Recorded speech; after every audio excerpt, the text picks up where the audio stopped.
nei tai au fou e le whaangaloina rona nga le leimalona mate sau awa ana le seano le tua tātou te le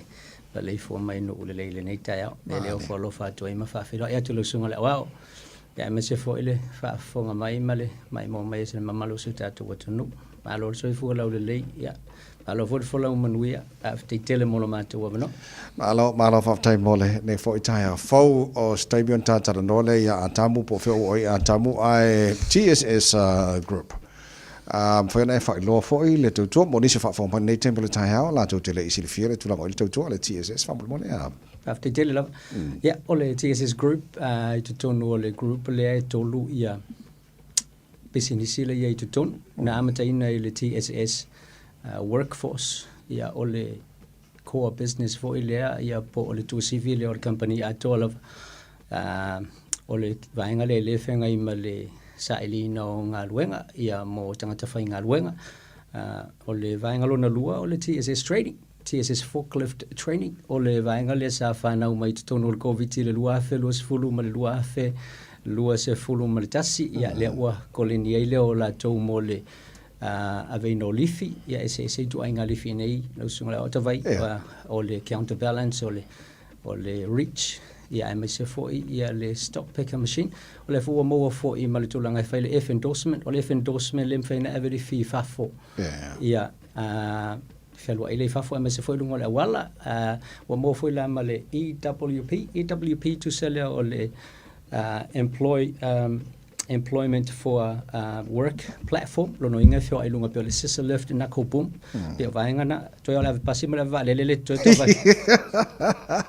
ile afo ile forklift lift training le na ia malona tolu le TSS managed services ia o ile managed ia projects ia construction ia specialized skills ola tole fa nga ina le vainga le o tangata mai Filipina matangata Saina ia pe le TSS group le na ia ele whangarina le whaftai le tuai le nei au na tala noi le o whawha le tunu siningia po tu ai nganga luenga o long whai le TSS group on o fwy na tu mo la tu whamu mo le a Silialaei whaftai o ngā luenga lava mo le tātou pisinisi o tutonu leo whalenga o simea industrial space lono inga o manufacturing ia po factories ia ma supply chain logistics una ngā luenga tu tonu o whalenga o si ai mea MSF i o whale e whapena ona te wai ia ma whaso ai ia o loa ia ele ngatala i te vanning containers o le pikinga o orders i o le avelifi pe ona whailo atu machine operators ia o ngā luenga e so se tasi ai ngā whatia ele ngata o i la tau e mai ia o ngā mai as fulu ono tau sanga ele whailonga ina le matua ia o ngā luenga na e maua e tātou runga e maua so se avanoa so se tasi lava ia lafo e telele le ngā luenga lo maua le te minei o le whamoe mo lava tambai mo ila tau e sa ili mai le e ngā luenga le tātou pisinisi ia sau fo ilea e a fia o mai malenganga e fia a o awina e tūlanga fo ile le o ni ngā luenga e mo ia e le o ni ngā luenga fo ile fa e tele na fa le tau fo ile le o ngā luenga i tutono fale ia i lo langona o se fale a o ngā le leile ne ia o ngā wa o muli mawina o to tele alo ia ma whanau o suta atu o tunu ua whae aina i tutono company mai lungo le floor ia o atula atu le ngata o le supervisor level mai se le operations managers, production managers, warehouse managers, supply chain managers. Ia awai le mai uma peni tangata tawai. Tasile a whale a onga le lei a ui mai i lato. Ia mātou te nau lava ina ia Emmanuel mea nei te mana wai. Silialaei Ola o tele ese senga o whingalo tangata whamaisi o le ingi ngaruenga, whamaisi o lai tele ngaruenga, o la lau sila le ingalo tele le makete o ile te mi whamamo. Whaftai, o le makete le teimi nei ua tau si lo le titi lava. O le mafuanga fo pe ona sila fia o le tau o soifuanga. Ai mai sila inflation, le alu ilunga o le tau o soifuanga, o le tau o suau i interest rates, ia wa fia ai fo i le whapela o le oto e tele ni tupe, ia ala fo ua wha soa fua i tangata o e me wha mua wha lona lua. Ia Malaysia ia o lepe toi lua e masina whaile tātou pālota. Tasi le a fianga o lo iai, e le o whapea e le o tele ni ngaluanga, o whaisi silo le titi lava o le maketi a o la lava lo ia inga luenga e maise lava le tupa o li. Yeah. Tulang business ya Silialaei fo le o le lo wa fa mai fo la business nei taimi le fa ngofie fo tulang business o mai le tulang le to le TSS. O lo solo manuia lava. Ya. Ma tu te fi na lava fa pe val awa tu sailing o business ele o tali mai ya ona matou tu le fa to. Ya le mau te fio ai lunga le wala o le matatana o ia maseta si fo yo o so au no papali I Sam le tinganga ya o ma ona le sa ili lunga o le e fo ia tu I fai to ina ia mawai pisinisi a wala vale ta pena ino nga luenga ia mo le mamalu o le tatu watunu wa to telo le fainga luenga I le tatu pisinisi o tangata Samoa tangata Pasifika masalo po le fitu se fulu le valu pesene o tangata fainga luenga o tangata Samoa o solo le lei lava I le terminator fai solo le titi ia o le spring lava I le amatanga le o se temba ia pe to lua tolu vai aso ia e amata fo na fa pisi se ia o lava I le masino February mati le tau fo Silialaei Tala ai le sengol to le TSS group mai is for company o te loa ai le tele o feedbacks ma tulanga fo isa hil to te loa tunu sa to tal no ma fo ina ilo to swani kwa tumati ilo to fo to fa na so no tulanga le fa mo ne Faftai, o le tulanga lea o lo mātou nau ta inga lava ma le whaafonga mai. Mātou te naua ia maua e le tangata le ngaruenga le nau e whai ngaruenga ai. O lono inga ta ua tele ia I mātou le sua tu tangata ua iei sona sila fia le mehe manawa. Ai o ne ava tu fesile fa mai so se mea. Ia lono inga so se mea ia fia I malmo ino le paola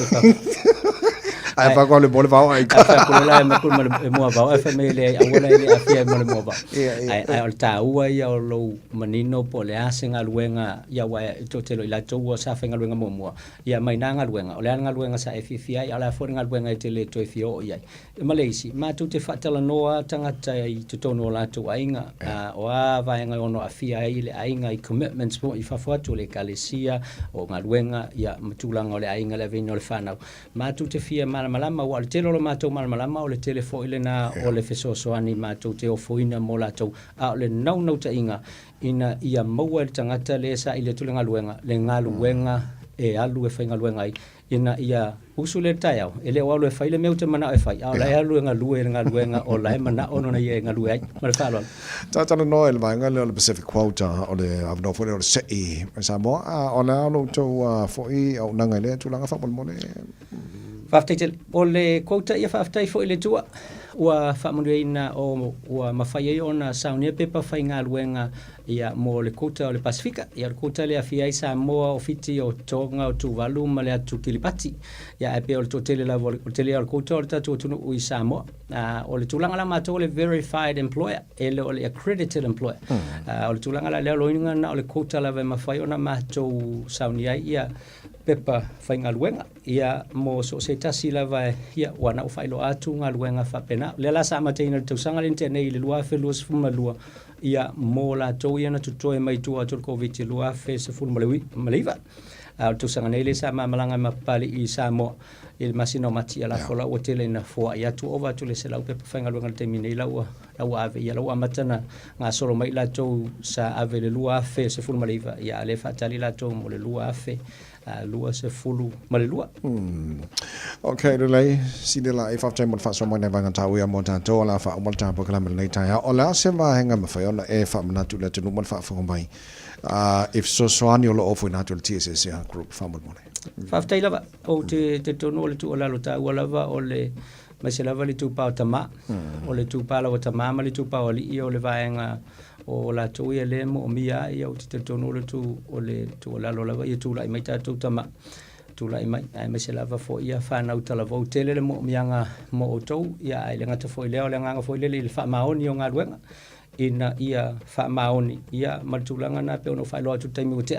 ia e fio mai male nganga te fia o wina awa e te lele avanoa e te mawai se singa luenga ia malisi e ia connections e ia feso ta inga matou te lo afa ile mawai I ngaluenga ia singa luenga te mo miai ia olo ia connections e mafai ona matou feso soani atu ia te o tono ngaluenga fa le malo ia Ministry of Education Housing o banks matulanga fa pena e maua feso ta inga mafai ona feso soani atu ia te o pe afa ia te le fia ngaluenga lo matou ia ai fa mo lava mo le tu pa tama ina ia tula i mai walanga tele mo mianga o to malanga fa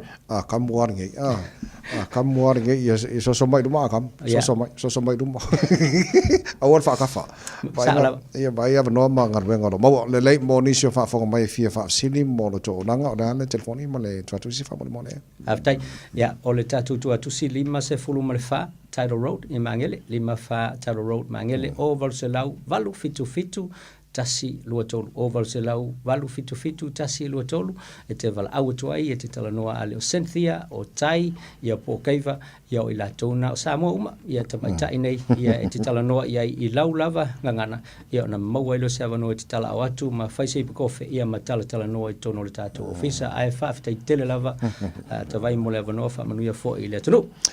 Silialaei Tala Burgess tasio pulenga o tātou company TSS group workforce ia male tulango ia iso ol fatali tātou lo tele maua avanoa o le mana i o le tautua pole wha male tāpua kalame e le ngata ina o tawina ina ia maule experience inga lwenga ia la fo im kofsu swangi fo le sa inga lwenga tangata mo ni lava after what to silva inga le wa afia fo imalato i le work and income pe afa pe na fia sa ile ia e mafaiona ia la tulava malau quote na i le work and income ia ona fatino ile o lo sene ia masa ilia I lava launga luenga tulanga foi le tasi ale pulu ai mawai manu e lua tawai e kui lua inga na e lua tu su elo lai senge la ku e sawe manga luenga pe a fai al na te nau ia a fai te nau ia mo nga luenga a manga ia ese manga vanga le kuri mangu lunga la al kai au mala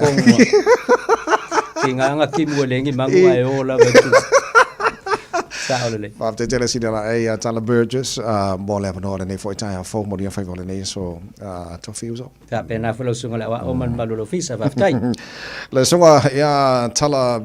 Silialaei Tala Burgess se tasi pulenga to company the TSS group workforce male tulanga ile la tu mo oi na ba tu telefoni mal tu si asia ne e no mo le so sani mo le tu tu radio Samoa